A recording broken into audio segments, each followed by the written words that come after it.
মুসলমান এই লা ইলাহা ইল্লাল্লাহ আমরা বুঝি না। এই লা ইলাহা ইল্লাল্লাহ ফকিরের কালিমা হয়ে গেছে। লা ইলাহা ইল্লাল্লাহ বলে ফকির ভিক্ষা চায়। কিন্তু লা ইলাহা ইল্লাল্লাহ এই যুগের ফকিরেরা যদি আবু জাহেলের বাড়িতে যা বলতো, আবু জাহেল ভিক্ষা দিয়ে তো দূরের কথা লাঠি দিয়ে দিত। কেননা আবু জাহেল লা ইলাহা ইল্লাল্লাহ বুঝে। তাহলে চিন্তা করেন, এই যুগের কোন ভিক্ষুক যদি সেই যুগে আবু জাহেলের বাড়িতে গিয়ে বলতো লা ইলাহা ইল্লাল্লাহ, আবু জাহেল ওকে দেশান্তরিত করতে বা হত্যা করতো। কেননা আবু জাহেল উতবা সাইবা লা ইলাহা ইল্লাল্লাহ বুঝে, আর আমরা লা ইলাহা ইল্লাল্লাহ বুঝি না। আরে না বুঝার কারণে তো আমাদের এই অবস্থা, আমাদের আমলের এই অবস্থা। তাহলে এই লা ইলাহা ইল্লাল্লাহ নবী মুহাম্মদ সাল্লাল্লাহু আলাইহি ওয়াসাল্লাম আবু জাহেলকে পড়তে বলেছেন, উতবা সাইবাকে পড়তে বলেছেন, কিন্তু তারা পড়ে নাই, তারা বিরুদ্ধাচরণ করেছে। এই লা ইলাহা ইল্লাল্লাহ মানে কি আমরা কি জানি? লা ইলাহা ইল্লাল্লাহ মানে কি? লা ইলাহা ইল্লাল্লাহ মানে আল্লাহ ছাড়া কোনো হুকুমদাতা নেই, আল্লাহ ছাড়া বিধানদাতা নেই, আল্লাহ ছাড়া কোনো রব নেই, আল্লাহ ছাড়া খালেক নেই, মালিক নেই, এটা না। এটা বোঝায় না। লা রব্বা এটা বোঝায় না যে আল্লাহ ছাড়া কোনো রব নেই। লা খালিকা আল্লাহ ছাড়া কোনো খালেক নেই। লা হাকিমা আল্লাহ ছাড়া কোনো বিধানদাতা নেই, এইটা বোঝায়। কাফেরেরা আল্লাহ ছাড়া বিধানদাতা নেই, রব নেই, সার্বভৌমত্বের মালিক নেই, আরশের মালিক নেই, আসমান জমিনের মালিক নেই, জীবন দিতে পারে না, মৃত্যু দিতে পারে না, এই বিশ্বাস কাফেরদের ছিল। এই জন্য নবীগণ বা আমাদের রাসূল সাল্লাল্লাহু আলাইহি ওয়াসাল্লাম এসে তাদেরকে এই দাওয়াত দিতে হয় নাই। তো বড় দুঃখ যে আল্লাহ রাসূল সাল্লাল্লাহু আলাইহি ওয়াসাল্লাম আবু জাহেল, উতবা সাইবা বা মক্কার কাফেরদেরকে এই পৃথিবী যে আল্লাহ পরিচালনা করে, এই পৃথিবী পরিচালনার মালিক একমাত্র আল্লাহ, আল্লাহর বিধানেই এই পৃথিবীতে চলবে, এই পৃথিবীতে আল্লাহর বিধানে কায়েম করতে হবে বা আল্লাহর বিধানে এই পৃথিবীটা চলে, এই দাওয়াত বা ইসলামী রাষ্ট্র কায়েমের দাওয়াত নবীকে দিতে হয় না। সুবহানাল্লাহ বিহামদিহি। ভালো করে বুঝেন, আবু জাহেল, উতবা সাইবাকে ইসলামী স্টেট কায়েমের দাওয়াত আবু জাহেল, উতবা সাইবাকে দিতে হয় না। কেননা ইসলামিক স্টেট বা ইসলামী রাষ্ট্র কায়েমের বিশ্বাস ওদের আগে থেকে ছিল। কেননা এই পৃথিবীতে আল্লাহ ছাড়া কোনো কারো হুকুম চলতে পারে না। আল্লাহ ছাড়া কেউ রব নেই, কেউ খালেক নেই, কেউ মালিক নেই। কোরআনের কয়েকটা আয়াত বলি। কুল, হে নবী আপনি বলে দেন, মা ইয়ারযুকুকুম মিনাস সামাই ওয়াল আরদ, তোমাদের আসমান এবং জমিন থেকে কে রিজিক দেয়? আম্মা ইয়ামলিকু সামা ওয়াল বাসার, দৃষ্টিশক্তি, তারপরে কর্ণ শক্তি, এইগুলি রবকে? তারা বলে আল্লাহ। ওমা ইউখরিজুল হাইয়া মিনাল মাইয়িতি, মৃত থেকে কে জীবন বের করেন? আর ওয়াইখরিজুল মাইয়াত মিনাল হাই, আবার জীবিত থেকে কে আবার মৃত বের করেন? ডিম থেকে মুরগি, মুরগি থেকে ডিম কে বের করে? তারা বলে আল্লাহ। ওমা ইউদাব্বিরুল আমর, সকল বিষয় পরিচালনা করে কে? তারা বলে আল্লাহ। অন্যত্র আল্লাহ তাআলা বলছেন, কুল লিমালিন আরদু ওয়া মান ফিহা, এই আসমান এবং জমিনের মধ্যে যা কিছু আছে সবকিছু কার মালিকানায়? সবকিছু কার বিধানে চলবে, কার নেতৃত্বে চলবে, কার হুকুমে চলবে? এই রাজত্বটা আসমান জমিনের মাঝখানে যে রাজত্ব, এইটার মালিককে, কার নির্দেশে চলবে এটা? তারা বলে আল্লাহ। সায়াকুলুনা লিল্লাহ, তারা বলবে আল্লাহর নেতৃত্বে চলবে। তাহলে আসমান এবং জমিনের মাঝখানে যে ফাঁকা জায়গা, এইটা যে আল্লাহর নেতৃত্বে চলবে, আল্লাহর বিধানে চলবে বা ইসলামী তরিকায় বা আল্লাহর তরিকায় চলবে, এই সিস্টেমের চিন্তায় আরবদের ইমানের কমতি ছিল না। যেমন বর্তমান মুসলমানদের কমতি আছে। যারা বাম রামের দল করে তাদেরকে ইসলামিক স্টেট কায়েমের দাওয়াত দিতে হয়, কিন্তু আবু জাহেল, উতবা সাইবাকে ইসলামী রাষ্ট্র কায়েমের দাওয়াত দিতে হয় না। সুবহানাল্লাহ বিহামদিহি। কত বড় সাংঘাতিক কথা! এজন্য আল্লাহ তাআলা বলে দিলেন যে লাইসাল বিররান তাওয়াল্লু বুজহাহু কিবালাল মাশরিক ওয়াল মাগরিব, শুধু পূর্ব দিকে আর পশ্চিম দিকে মুখ ফেরানোর মধ্যে সওয়াব হয় না, কল্যাণ হয় না, ইবাদত হয় না। ওয়ালাকিন্নাল বিররা মান আমানা বিল্লাহ, প্রকৃত কল্যাণ হলো আল্লাহর প্রতি ঈমান আনা। তাহলে সেই যুগের আবু জাহেল, উতবা সাইবাকে এই পৃথিবী যে আল্লাহর নেতৃত্বে চলবে, আল্লাহর বিধানে চলবে বা ইসলামিক স্টেট কায়েম করতে হবে, এই দাওয়াত নবীকে দিতে হয়। নবীকে কিসের দাওয়াত দিতে হয়েছে? শুধু ইবাদতে আল্লাহ ছাড়া আর কেউ নেই, একটা দাওয়াত দিতে হয়েছে। অতএব একটা দাওয়াত শুধু নবীকে দিতে হয়েছে।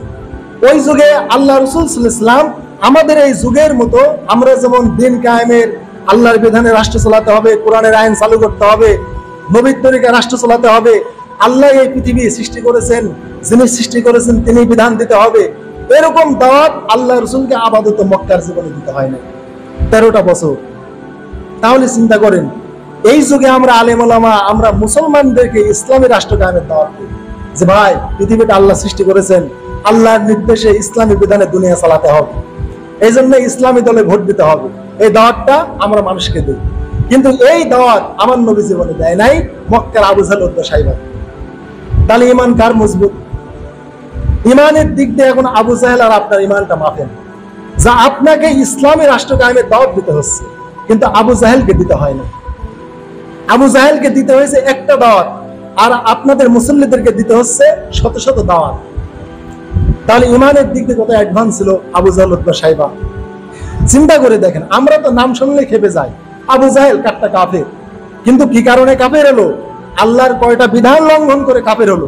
আর আপনি কতটা বিধান লঙ্ঘন করে কাফের, কত তবকায় আবু জাহেলকে যে ছেড়ে কত ডিজিটাল আপনার ভিতরে মানে পদ্ধতি ঢুকে গিয়েছে আপনি জানেন না। মডার্ন যুগের আল্ট্রা মডার্ন কাফের হয়ে রয়েছেন, এটা জানেন না। আবু জাহেল অন্ধকার যুগের কাফের, আর আপনি মডার্ন বা ডিজিটাল যুগের আল্ট্রা মডার্ন বা ডিজিটাল কাফের হয়ে রয়েছেন, চিন্তা করতে পারবেন না। আবু জাহেলের কুফুরিকে আপনার কুফুরিকে এক জায়গায় মাপলে আপনার কুফুরি আবু জাহেলের কুফুরির চেয়ে কয়েক গুণ বাড়বে। কারণ আবু জাহেলের ভিতরে এই পৃথিবীটা যে আল্লাহর নেতৃত্বে চলবে এই ইমানটা তার ছিল, কিন্তু আপনার ভিতরে এই ইমানটুকু নাই। এই জন্য আপনাকে দাওয়াত দিতে হচ্ছে। আপনাকে যা বলতে হয়, ভাই এই পৃথিবীটা আল্লাহর নির্দেশে চলবে, আমাদের বাংলাদেশে আল্লাহর দিন কায়েম নাই, এই দিন প্রতিষ্ঠা করতে হবে, এই দাওয়াতটা আপনাকে দিতে হচ্ছে, কিন্তু নবীকে দিতে হয় না। কোরআনের একটা আয়াত, কোন হাদিস দেখাতে পারবেন না যেখানে আল্লাহ রাসূল আবু জাহেলকে গিয়ে বলেছেন, হে আবু জাহেল, আল্লাহ এই পৃথিবী সৃষ্টি করেছেন, আল্লাহর নিয়মে এই পৃথিবীটা চলবে, আল্লাহর তরিকাতে চলবে, আল্লাহ ছাড়া কেউ বাঁচায় না, কেউ মারে না, আল্লাহর বিধানে এই পৃথিবীটা চলবে, এই দাওয়াত নবীকে দিতে হয় না। এই জন্য কোরআনের যে আয়াতগুলো বললাম দেখেন, কুল লিমানিল আরদু ওয়া মান ফিহা, এই পৃথিবী এবং পৃথিবীতে যা আছে তারা কার নেতৃত্বে চলবে? এরা কার?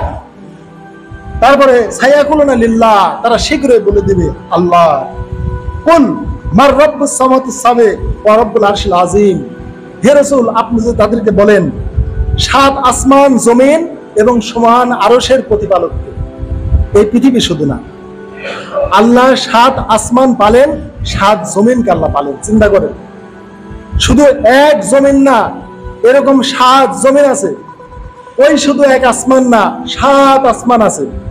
তাহলে আল্লাহ এখানে নবীকে বলেন নাই যে হে রাসূল আপনি কাফেরদের যা বলেন যে এই এক পৃথিবী আর ওই এক আসমান, তাহলে এক দুনিয়ার এক আসমান, এই দুটো জিনিস কে প্রতিপালন করে, বা এই দুটো কার আন্ডারে চলবে, কার নেতৃত্বে চলবে? তাহলে একটু কম বোঝাতো। এখানে একবারে সরাসরি যত আছে ততই, যে আপনি বলেন মার রব্বুস সামাওয়াতিস সাবে, সাত আসমান, ওয়াল আরদি, এবং সাত জমিন, ওয়া রব্বুল আরশিল আযীম, সাত আসমান, সাত জমিন, সাথে আবার সমান আরশ। তাহলে সাত দোকানের চোদ্দার আরশ একটা, কয়টা? 15টা। তাহলে 15টা বিষয় কে পরিচালনা করে? এই 15টা বিষয়ের রব কে? তারা সায়াকুলুনা লিল্লাহ, শীঘ্রই বলে দিবে আল্লাহ। তাহলে আল্লাহর আইন শুধু এই পৃথিবীতে না, আল্লাহর আইন শুধু এক আসমানে না, সাত পৃথিবীতে আল্লাহর আইন চলবে, সাত আসমানে আল্লাহর আইন চলবে, সমান আরশও আল্লাহর নেতৃত্বে চলবে, সেটাই প্রতিপালন করেন আল্লাহ। এত গভীর ঈমান কাফেরদের ছিল, এত মজবুত ঈমান ওই আবু জাহেল উতবা সাহেবের ছিল। চিন্তা করেছেন যে এক আসমান এক জমিন না, আমরা মুসলমান তো আজকে এই এক বাংলাদেশে ইসলাম কায়েম করতে পারতেছি না। আর সেই জামানার উতবা সাহেবকে বলা হয়েছে এ বাংলাদেশে আরব না, বা আরব ভবন না, সাত আসমান জমিন এবং সমান আরশ, এই 15টা বিষয়ের রবকে, কার নেতৃত্বে চলবে, সেই জিনিসটাকে, সেই বস্তুটাকে, সেই মহান সত্তাকে সায়াকুলুনা লিল্লাহ, তারা মানে বলতে দেরি করবে না, শীঘ্রই বলে দিবে শুধু আল্লাহরই নেতৃত্বে। এত টাটকা মজবুত ঈমান কাফেরদের। আর আমরা তো কাফেরদের নাম শুনে খেপে উঠি, কাফেররা জীবনে মনে নামাজ পড়ে না, কাফেরদের ভিতরে মনে ঈমান নাই। তাহলে ঈমান শুধু এক জায়গায় নাই, লা ইলাহা ইল্লাল্লাহ, এই জায়গায় শুধু কাফেরেরা দুর্বল, যে লা ইলাহা ইল্লাল্লাহ ইবাদতে যে শুধু আল্লাহ, এই বিশ্বাস করেন। তাহলে চিন্তা করেন, এত বড় সুবিশাল আসমান জমিন, সাত স্তবক আসমান জমিন, সমান আরশ, এই বিশ্বভুবনের একচ্ছত্র মালিক একজন, তিনি কে? আল্লাহ, এই বিশ্বাস কাফেরেরা করত। তাহলে এই বিশ্বাসটুকুকে কি উপজীব্য করে তারা সে আল্লাহকে ডাকতে পারতো না যে আল্লাহ তুমি স্যার ইবাদতের কেউ নেই? তাহলে এতগুলো বিষয়ে তারা আল্লাহকে এক মেনেছে, ভালো করে বুঝেন, এতগুলো বিষয়ে আল্লাহকে এক মানলো, কিন্তু কাবা ঘরে যখন নামাজ পড়তে যায় তখন আর আল্লাহ এক থাকে না, তখন আর আল্লাহ এক থাকে না, তখন এই মূর্তিগুলোর মাধ্যমে করতে হবে।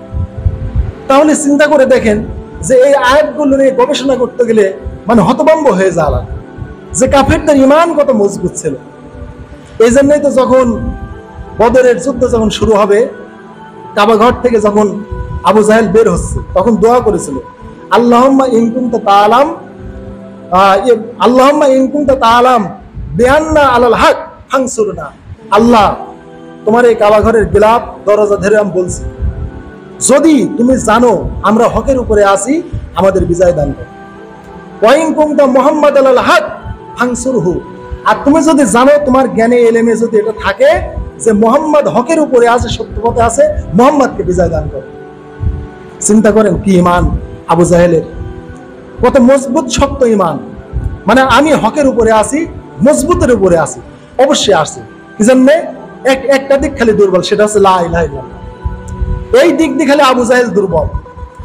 আর সাত আসমান জমিন সমান আরশের রব, এই পৃথিবী আল্লাহর নেতৃত্বে চলে, আল্লাহ জীবন দেয়, আল্লাহ মারে, সার্বভৌমত্বের মালিক আল্লাহ, এই পৃথিবীটা আল্লাহর বিধানে চলবে।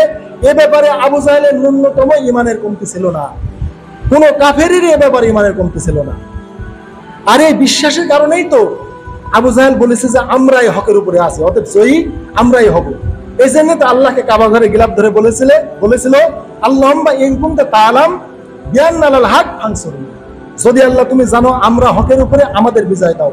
তার মানে জানে অবশ্যই আমরা হকের উপরে, কেননা আমাদের ঈমান ঠিক আছে। আমরাও তো একমাত্র আল্লাহর সব সার্বভৌমত্বে বিশ্বাস করি, দুনিয়াটা আল্লাহর তরিকায় চলবে, সৃষ্টি যার বিধান তো চলবে তার, এই বিশ্বাস তো আমাদের আছে। অতএব বিজয় আমাদেরই হবে, সমস্যা নেই। আর যদি মুহাম্মদ হকের উপরে থাকে, মুহাম্মদকে বিজয় দেয়। তার মানে মুহাম্মদ হকের উপরে নাই, বিজয়ও হবে না। তাহলে কি টাটকা আর মজবুত ঈমান আবু জাহেলের! কুরআন এগুলো বলে দিচ্ছে আমাদের। তারপরে হে নবী বল, আপনি যদি বলেন মাম বিয়াদিহি মালাকুত কুল্লা শাই, যে সকল বিষয়ের সার্বভৌমত্বের মালিকানা কার হাতে, কে নেতৃত্বের মালিক, কর্তৃত্বের মালিক, সকল বিশ্বভুবনের সার্বভৌমত্ব কার? শুনেন, মালাকুত মানে কি? সার্বভৌমত্ব। তাবারাকাল্লাযী বিয়াদিল মুলকু ওয়া আলা কুল্লি শাইইন কদির। মুলকের মালিক, সার্বভৌমত্বের মালিক কে? আল্লাহ। আর আমরা তো বলি যে দল যখন ক্ষমতায় যায় সেই দলের দেশটা হয়ে যায়। তাহলে যে দল যখন ক্ষমতায় যায় সেই দলের দেশটা হয়ে যায়, এই বিশ্বাস আমাদের। কিন্তু কাফেরদের এই বিশ্বাস ছিল না। কাফেররা বলতো না, আমরা দায়িত্বে এসেছি, দেশের ক্ষমতা আমাদের হাতে, আমরা যা খুশি তাই করতে পারবো না। এই দিক দিয়েও মুসলমান দুর্বল তাদের চাইতে। তারা যখন নেতৃত্ব পেয়ে যায়, যেভাবে খুশি সেভাবে চালায়। কিন্তু আরবের কাফের মুশরিকরা মনে করতো না, নেতৃত্ব আমাকে দিয়েছেন, আমি একটা দায়িত্বশীল, আমার এই নেতৃত্ব সঠিকভাবে পালন করতে হবে, কেননা আমাকে একদিন জবাবদিহি করতে হবে। আর এই নেতৃত্ব চিরদিন না, আমাকে একদিন নেতৃত্ব থেকে আমাকে বিদায় নিতে হবে। এই বিশ্বাস কাফেরদের ছিল। এই জন্য তারা যুগ যুগ, বছরের পর বছর নেতৃত্ব দিয়েছে, তাদের নেতৃত্বের পিছনে কোনো শত্রুতা তৈরি হয় নাই। আর আমাদের মুসলমানদের নেতৃত্বের পিছনে শত্রুতা তৈরি হয়। বিগত দিনে আওয়ামী লীগ ছিল, কিভাবে আওয়ামী লীগকে হাঁটানো যায়, আবার একটা দল আসার চেষ্টা করতেছে। মানে নেতৃত্ব মানার চিন্তা আমাদের নাই। কি জন্য? তারা ক্ষমতায় গিয়ে অন্য কিছু হয়ে যায়, অন্য কিছু হয়ে যায়, ক্ষমতা পেয়েই নিজের স্বাধীনতা মতো চলতে চায়। কিন্তু দেখেন, এই জামানায় খালেদা জিয়া দাঁড়াচ্ছে হাসিনার বিপক্ষে, বা আওয়ামী লীগ বিএনপির বিপক্ষে ভোটে দাঁড়াচ্ছে। আচ্ছা, আবু জাহেলও তো মক্কার নেতা ছিল, তার বিরুদ্ধে ভোটে কোন নেতা দাঁড়িয়েছে দেখান। তাহলে নেতৃত্বের দিক দিয়ে আবু জাহেলের চাইতেও এরা অধোগতনে আছে। এই কথাগুলো আপনাদের বোঝাতে গেলে আমার কয়েকজন লাগবে, যে ওদের বিপক্ষে কেউ ভোটে দাঁড়ায়নি। মানে তারা কি, মানে সাবলীল ভাবে তারা দায়িত্ব পালন করে গিয়েছে, নেতৃত্বটা তারা সঠিকভাবে পালন করে গিয়েছে, যে তাদের নেতৃত্বের বিপক্ষেও আর দল তৈরি হয় না, লোক তৈরি হয় না। চিন্তা করেছেন? তাহলে এত কিছুর ঈমান তাদের ভিতরে ছিল। তারপরে আল্লাহ তাআলা বলছেন ওয়া ইউজিরু ওয়ালা ইউজারু, রক্ষা করতে পারে কে, এবং তার চাইতে বড় রক্ষাকারী আর কেউ নাই। এটা কে? তারা বলবে সায়াকুলুনা লিল্লাহ, শীঘ্রই বলে দিবে আল্লাহ। তাহলে এত কিছুর ইমান কাফেরদের ছিল, একটা দিক ছিল না, সেটা হচ্ছে লা ইলাহা ইল্লাল্লাহ। এই জন্যে ইতিহাসের মধ্যে আছে মক্কা বিজয়ের দিন ইকরামা বিন আবু জাহেলের সন্তান আল্লাহ রাসূল সাল্লাল্লাহু আলাইহি ওয়াসাল্লাম যখন মক্কা বিজয় আসলেন, মক্কা বিজয় হয়ে গেল, আবু সুফিয়ান ইসলাম কবুল করল। আবু জাহেলের বেটা ইকরামা বিন আবু জাহেল মক্কা থেকে পালিয়ে চলে গেল, যে আজকে যদি রাসূল আমাকে ধরতে পারে তাহলে আমাকে হত্যা করে ফেলবেন, অতএব আমি মক্কা ছেড়ে চলে যাই। তিনি যখন সাগর পার হয়ে ইথিওপিয়ায় চলে যাবেন, মানে আফ্রিকা রাষ্ট্রে তিনি চলে যাবেন সাগর পার হয়ে, উনি জাহাজে উঠলেন। জাহাজে ওঠার পর জাহাজ যখন সাগরের মাঝখানে গেল, তখন তরঙ্গ বিক্ষুব্ধ হয়ে গেল, জলোচ্ছ্বাস শুরু হয়ে গেল সাগরে। এটা আল্লাহ বললেন ওয়াইজা রকিবু ফিল ফুলকে দাওয়াবুল্লাহ মুখলিসিনা লাহুদ্দিন, যে সাগরে জলোচ্ছ্বাস শুরু হয়ে গেল। তখন সবাই একেবারে দাওয়াবুল্লাহ মুখলিসিনা লাহুদ্দিন নিরেট খালেস একনিষ্ঠ ভাবে আল্লাহকে ডাকতে লাগলো, যে আল্লাহ এই সাগরে এই জলোচ্ছ্বাস থেকে বাঁচানোর তুমি ছাড়া আর কেউ নেই। ওই মক্কা থেকে এসে, আফ্রিকা থেকে এসে, ইরান থেকে এসে, তুরস্ক থেকে এসে কোনো ত্রাণবাহী নৌকা তরি জাহাজ আমাদের বাঁচাতে পারবে না। অতএব ওয়াইজা রকিবু ফিল ফুলকি, আল্লাহ বললেন যখনই তারা সাগরে জাহাজে যায় এবং জাহাজে যখন জলোচ্ছ্বাস শুরু হয়ে যায় সাগরে, দাওয়াবুল্লাহ মুখলিসিনা লাহুদ্দিন অন্তরের অন্তঃস্থল থেকে মুখলিস খালেস ভাবে একনিষ্ঠ ভাবে আমি আল্লাহ আমাকে ডাকে, যে আল্লাহ তুমি ছাড়া এখান থেকে আমাদের কেউ রক্ষা করতে পারবে না, কোনো ত্রাণবাহী জাহাজ এখানে ভিড়বে না, অতএব কেউ রক্ষা করতে নাই। আল্লাহ বলেছেন তারপরে তারা যখন অন্তর থেকে আমাকে ডাকে, তখন আমি তরঙ্গ, বিক্ষুব্ধ তরঙ্গ জলোচ্ছ্বাস আমি কমিয়ে দিই, আমি ভালো করে দেই এবং তাদেরকে আমি কোলে ভিড়ায় দেই, শুকনো জায়গায় তাদেরকে নিয়ে যাই, উপকূলে ভিড়ায় দেই, কিন্তু ওখানে গিয়ে তারা আবার আমার সাথে শিরক করে। ফাইজাও মিশরিকুন, তাহলে দুঃখের দিনে আল্লাহকে শিরিক করেন, সুখের দিনে আবার শিরিক। তো ইকরামা বিন আবু জাহেল ভালো করে চিন্তা করে, ও চিন্তা করলো আরে আল্লাহর নবী তো এই কথাটাই কয় যে তোমরা সুখে দুঃখে সর্বদা আল্লাহকে ডাকো। তোমরা দেখো জাহাজে যখন যাও সাগরে জলোচ্ছ্বাস শুরু হয়ে যায়, ওখানে তো কাউকে ডাকো না, যে এই পানির মধ্যে সাগরে জলোচ্ছ্বাস থেকে বাঁচানোর জন্য, এই জাহাজটা রক্ষা করার জন্য আল্লাহ ছাড়া কেউ নেই, ওখানে তো তোমরা আল্লাহকেই মানো। দেখো এই বিশ্ব আল্লাহ চালায়, এটা তো তোমরা বিশ্বাস করো। দেখো আল্লাহ রিজিক দেয়, এটাও তো তোমরা মানো। দেখো আল্লাহ মৌত দেয়, আল্লাহ জীবন দেয়, এই বিশ্ব ভবনের মালিক আল্লাহ, রব তিনি, খালেক তিনি, মালিক তিনি, সমান আসমান জমিন আরশের মালিক তিনি, সবগুলোতেই তো তোমরা একনিষ্ঠ, এক আল্লাহকে মানো, তাহলে তোমরা ইবাদতে কেন আল্লাহকে শিরক? আরে মুহাম্মদ তো এই কথাই বলে, তাহলে সাগরে জলোচ্ছ্বাস শুরু হয়ে গেল, আমি তো আল্লাহকে শুধু ডাকলাম, দাওয়াবুল্লাহ মুখলিসিনা লাহুদ্দিন, একনিষ্ঠভাবে আল্লাহকে ডাকলাম, যে আল্লাহ এই জলোচ্ছ্বাস থেকে তুমি, শুধু তুমিই আমাদেরকে বাঁচাতে পারো, আর কেউ বাঁচাতে পারবে না। তো রব্বুল আলামিন এই দাওয়াতে তো মুহাম্মদ দেয় যে যেভাবে তোমরা অন্যত্র আল্লাহকে এক মানো, ইবাদতে ওইভাবে আল্লাহকে এক মেনে ইবাদত করো। তাহলে এটাই তো মুহাম্মদ তো ঠিকই বলে। আমার তো জ্ঞান কেবলে ফিরে আসলো, তখন ও কি করলো, জাহাজ থেকে নেমে চলে আসলো, এসে বললো যে আমার এখন জ্ঞান খুলে গিয়েছে। আসলেই তো সব জায়গায় আমরা আল্লাহকে এক মানছি, কিন্তু শুধু ইবাদতে এসে, মক্কা ঘরে এসে যখন নামাজ পড়বো, সিজদা করবো, মূর্তিগুলো সামনে নিয়ে করছি। আরে মুহাম্মদ তো এগুলি আমাদেরকে পরিহার করতে বলে। অতএব আমার ভুল ভেঙে গেছে, সাথে সাথে এসে ও আল্লাহ রাসূল সাল্লাল্লাহু আলাইহি ওয়াসাল্লামের হাতে হাত দিয়ে ইসলাম করে দিল। সুবহানাল্লাহ বিহামদিহি। তাহলে কি বুঝলেন? এত মজবুতির উপরে তাদের ঈমানগুলো ছিল, আর এই কারণে নবীর সাথে যুদ্ধ করেছে যে আমরা তো সকল দিক দিয়ে সহি পথে আছি, আর ইবাদতের দিক দিয়ে সহি পথে আছি। কি জন্য? আমাদের বাপদাদারা তো এইভাবে করেই গিয়েছে, এভাবেই তো আমাদের বাপদাদাদেরকে আমরা পেয়েছি। অতএব এই মূর্তিগুলোর মাধ্যমে বা তাদের সামনে রেখেই আমাদের ইবাদতটা করতে হবে, মুহাম্মদ যা বলে। এজন্য হাজিরিন, বিশ্বনবীকে ইসলামী রাষ্ট্র কায়েমের বা আল্লাহর নেতৃত্বে পৃথিবীটা চলবে, আল্লাহ রব, এই দাওয়াত বিশ্বনবীকে দিতে হয় নাই, দিতে হয়েছে লা ইলাহা ইল্লাল্লাহ, কোনোই মাবুদ নেই, ইবাদতের কোনো মালিক নেই, ইবাদতের কোনো যোগ্য নেই, একমাত্র ইল্লাল্লাহ, আল্লাহ বাদে আল্লাহ ছাড়া। এই দাওয়াতটাই শুধু আল্লাহ রাসূলকে দিতে হয়েছে। তাহলে এখন চিন্তা করেন, আমাদের যুগে কি এরকম ঈমান নিয়ে আমরা চলতে পারবো? তাহলে আরবের কাফির মুশরিকদের এই চিন্তাটুকু ছিল। এই জন্য আমি চিন্তা করলাম যে বিগত দিনে যখন ওই সাইদি সাহেব, মতিউর রহমান নিজামী রাহিমাহুল্লাহ, এদেরকে যখন প্রাণ ভিক্ষার জন্য বলা হলো যে এরা যদি রাষ্ট্রপতির কাছে ক্ষমা চায়, প্রাণ ভিক্ষা চায়, তাহলে এদেরকে মাফ করে দেওয়া হবে, একটা কথা বলছিল না? তখন আমি চিন্তা করলাম যে মাপ চাবে কিনা এরা, এবং জাতির কাছে এরা ক্ষমা চাবে কিনা, একটা চিন্তা করলাম। এখানে এদের ইমান মাপা যায়। মতিউর রহমান নিজামী রাহিমাহুল্লাহ, সাইদি সাহেব, তারপরে কাদের মোল্লা, এদের ইমান এখানে মাপা যায়। এই যুগে এখনো তাদের ইমানটা মাপ করা যায়। সেটা কি? এই যে কাফিরেরা বলেছে যে মাই ইউখরিজুল হাইয়া মিনাল মাইয়িতি ওয়া মাই ইউখরিজুল মাইয়িতা মিনাল হাই, মানে কে বাঁচাতে পারে, কে মারতে পারে, এই মালিককে তারা বলে আল্লাহ। এই বিশ্বাস কাফেরদেরও ছিল। এই জন্য কাফেরেরা কারো কাছে প্রাণ ভিক্ষা চায় না। চিন্তা করেন, কাফেরেরা কারো কাছে প্রাণ ভিক্ষা চায় না। তাহলে আল্লাহ বাঁচে, আল্লাহ মারে, এই একনিষ্ঠ ভরসা নির্ভরতা কাফেরদেরও মজবুত ছিল। তো এখন সাইদি সাহেবের ইমান কতটুকু আর মতিউর রহমান নিজামের ইমান কতটুকু মাপা যায় যে তারা প্রাণ ভিক্ষা চায়? যদি তারা প্রাণ ভিক্ষা চায় আর ডিপেন্ড করে যে না, প্রাণ দিতে পারে হাসিনা, প্রাণ দিতে পারে রাষ্ট্রপতি, প্রাণ দিতে পারে বিচারপতি, এরা প্রাণ রক্ষা করতে পারে, এদের কাছে যদি আমরা প্রাণ ভিক্ষা চাই তাহলে এরা আমাদের ক্ষমা করে দিতে পারে, আমাদের প্রাণটা এরা বাঁচিয়ে দিতে পারে। এই বিশ্বাস যদি তাদের থাকতো আর প্রাণ ভিক্ষা চাইতো, তাদের ন্যূনতম ইমান নিয়ে মরতে পারত, সবাই কাফের হয়ে যেত।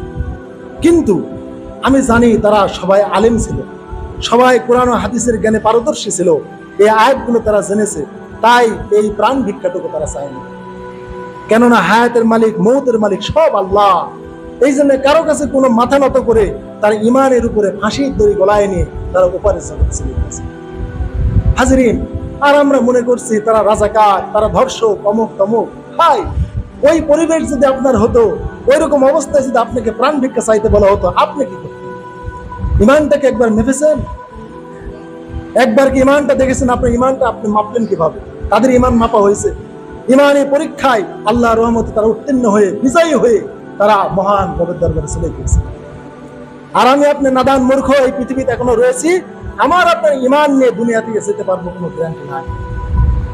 অতএব আওয়ামী লীগ করেন, বিএনপি করেন, যে দল করেন, নির্ভরতা কমিয়ে আনেন, নিজের রিজিক নিজের উপার্জন দিয়ে চলার চিন্তা করেন। ট্যাক্স নিয়ে এইভাবে চলবো, এইভাবে চলবো। এই যে বিগত দিনে একটা ফেসবুকে দেখলাম, একটা সিলেট থেকে ট্যাক্স চাইছে, দোকানদারি করে, ট্যাক্স না দেওয়ার কারণে কত বড় বড় ইট, একটা ইটের বড় ইয়া নিয়ে মাথার উপর মেরেছে, কেউ গায়ের উপর মেরেছে, বিভৎস ভাবে, একবারে নৃশংস ভাবে এই ছেলেটাকে হত্যা করা হয়েছে। কেননা এদের ইমান এই দুনিয়াতে আমি ট্যাক্স নিয়ে চলি, আল্লাহর উপর নির্ভরতা নাই, আল্লাহ চলাতে পারে এই চিন্তা নাই। অতএব এই যুগের ইমানদারদের ইমান আর ওই যুগের কাফেরদের ইমান যদি মাপা যেত, তাহলে চিন্তা করে দেন কার ইমান বেশি ভারী হতো। এই যুগের মানুষদেরকে শুধু আল্লাহর ইবাদত করতে বলা হয়, আবার ইসলামের রাষ্ট্র কায়েম করতে বলা হয়, আল্লাহ রিজিক দেয়, আল্লাহ পালে, সব বিষয়ের দাওয়াত ইমানদারদেরকে দিতে হয়। কিন্তু আল্লাহ রসুলের যুগে আল্লাহ রিজিক দেয় এই দাওয়াত দিতে হয় নাই, আল্লাহ পালে এই দাওয়াত দিতে হয় নাই, আল্লাহ আসমান জমিন সৃষ্টি করেছেন এই দাওয়াত দিতে হয় নাই, তারপরে আল্লাহ মৃত্যু দেয় এই দাওয়াত দিতে হয় নাই, আল্লাহ বাঁচায় এই দাওয়াত দিতে হয় নাই, আল্লাহ আসমান জমিন এবং আরশের রব এই দাওয়াত দিতে হয় নাই, দিতে হয়েছে লা ইলাহা ইল্লাল্লাহ, ইয়া আইয়ুহান নাস কুলু লা ইলাহা ইল্লাল্লাহ তুফলিহু। হে মানুষেরা, শুধুই বলো ইবাদতে আল্লাহ ছাড়া কেউ নেই, নিরেট একাকিত্ব, আল্লাহর ইবাদত করতে হবে, কোনো শরীক নেই, এই ইবাদত একান্ত আল্লাহর, ডিপেন্ড নির্ভরতা শুধু আল্লাহ। এই বিশ্বাসটুকু যখন আনতে পারবেন, আপনি ইবাদতে মজা পাবেন। আর যদি আল্লাহর প্রতি খালেস ইমানটুকু অর্জন না করতে পারেন, ইবাদতে কোনোদিন মজা পাবেন। তাহলে আজকে আমাদের মুসলমানদের ইমানে আমলে সমস্যা এই জন্য। এজন্য হাজরিন, আল্লাহ বলেছেন লাইসাল বিররা আন তুওয়াল্লু বুজুহাকুম কিবালাল মাশরিকি ওয়াল মাগরিব, যতই তুমি পূর্ব পশ্চিমে তুমি ঢিপ পারো, কোনো লাভ নেই। ওয়ালাকিন্নাল বিররা মান আমানা বিল্লাহ, যতক্ষণ না তুমি আল্লাহর প্রতি খালেস ইমান আনো। অতএব ইমানি চেতনা নির্ভরতা একমাত্র আল্লাহর উপরে করে। এই চেতনা নির্ভরতা যদি আল্লাহর উপর নিয়ে আসতে পারেন, তাহলে আল্লাহ তাআলা আমাদের সকল বিষয় কবুল করবেন। দুনিয়াটা আমাদের কাছে ছোট হয়ে আসবে, পদোন্নত হয়ে আসবে, আমি অনেক বড় হয়ে যাব দুনিয়াতে ইনশাআল্লাহ। আল্লাহ আমাদের সবাইকে ইমানটুকু অর্জনের তৌফিক দান করুক। সকলে বলে